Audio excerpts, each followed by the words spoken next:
du SYNPICS. Je rappelle que les orateurs ont 5 minutes pour faire leur discours. Je vous invite à vous tenir à ce temps qui vous est imparti. Sans plus tarder, nous allons inviter M. Moustapha Cissé, secrétaire général du SYNPICS, à venir dire son mot.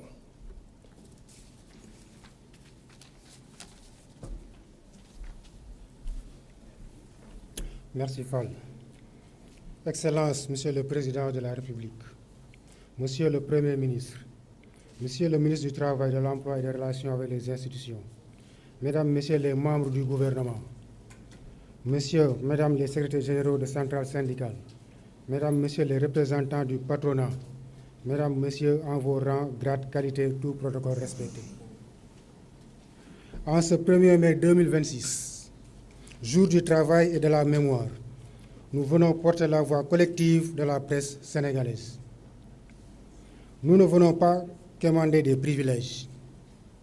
Nous venons rappeler des principes, la vérité, la dignité, la justice et le rôle irremplaçable d'une presse libre pour la vitalité de notre démocratie.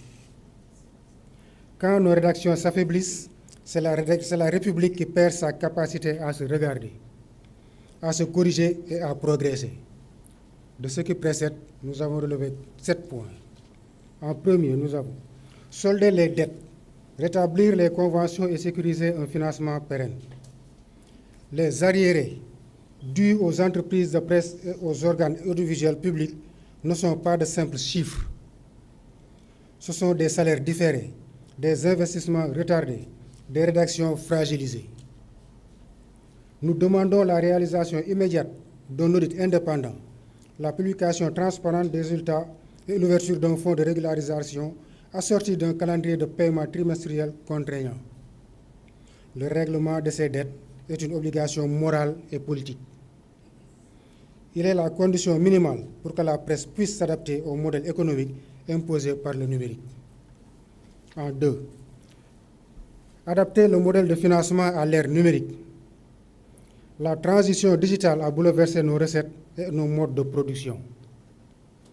Nous proposons la création d'un dispositif national de soutien à la transformation numérique des médias, des incitations fiscales pour l'investissement dans les plateformes locales, des programmes de formation continue pour les journalistes. Sans ces mesures structurelles, nos titres, nos chaînes resteront condamnés à la précarité et à la dépendance. Et tout ce capital humain derrière là risque d'avoir un avenir sombre. Troisième, financer et réformer l'audiovisuel public. RTS, Soleil, APS, TDS sont des biens communs essentiels. Nous demandons la signature d'un contrat de performance pluriannuel assorti de moyens techniques et humains, d'un plan de modernisation et d'un calendrier de recrutement et de formation. Ces institutions doivent pouvoir assurer un service public d'information crédible, pluraliste et indépendant. En 4, rendre au syndicat des professionnels de l'information et de la communication du Sénégal, SYNPICS, sa dignité et sa place à la maison de la presse. La maison de la presse doit être un lieu de gouvernance partagée, où les organisations professionnelles sont associées aux décisions qui concernent la vie matérielle et symbolique de la profession. Nous demandons la révision des statuts et l'instauration d'un conseil de gouvernance pluraliste garantissant une représentation effective du SYNPICS. En 5, corriger l'accord d'entreprise de la RTS. L'accord, tel qu'appliqué, a installé un climat social hostile à la performance et à la qualité éditoriale. Nous demandons l'ouverture d'un processus de renégociation transparent avec médiation indépendante pour restaurer la confiance, protéger les droits des travailleurs et garantir l'efficacité du service public. En 6, faire contribuer les plateformes numériques. Les GAFAM et autres agrégateurs exploitent massivement nos contenus. Il est juste qu'ils participent à la rémunération des créateurs et des organes de presse. Nous demandons l'adoption des mesures nationales à la participation active du Sénégal aux initiatives internationales visant à instaurer une rémunération équitable des contenus, redevances, taxes numériques dédiées au soutien aux médias ou accord de licence obligatoire. 7 et dernier. Mettre fin au silence administratif. Trop souvent, nos demandes butent sur l'inaction et le silence. Ce silence est une violence. Nous exigeons la création d'un comité de suivi interministériel avec représentation du SYNPICS, chargé de recevoir, d'instruire et de répondre dans les délais contraints à toutes les demandes de la presse et de rendre compte publiquement des avancées. Monsieur le Président, ces demandes sont précises, chiffrées et réalisables. Elles servent l'intérêt général. Nous remettons aujourd'hui ces cahiers de doléances comme une feuille de route, auditable, exigeante et constructive. Nous appelons à la mise en place, dans les 30 prochains jours, d'un calendrier d'action publique comportant la publication de l'audit des dettes, la création du fonds de régularisation, le lancement du contrat de performance pour l'audiovisuel public et l'installation du comité de suivi interministériel.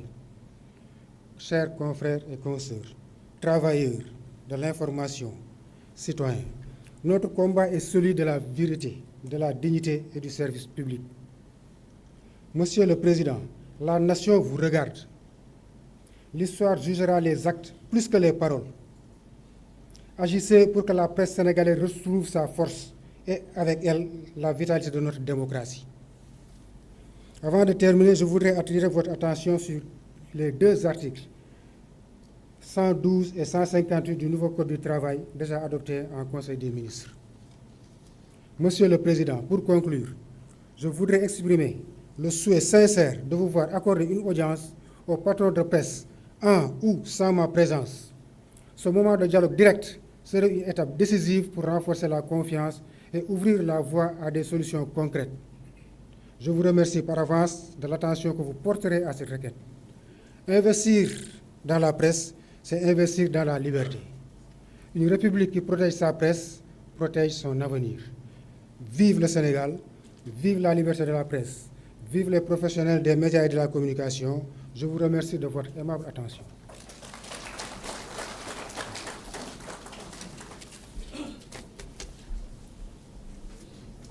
Merci, M. Moustapha Cissé. C'est au tour maintenant des allocutions des secrétaires généraux des centrales syndicales. Nous invitons M. Eliman Diouf, secrétaire général de la CSA, à venir faire son discours.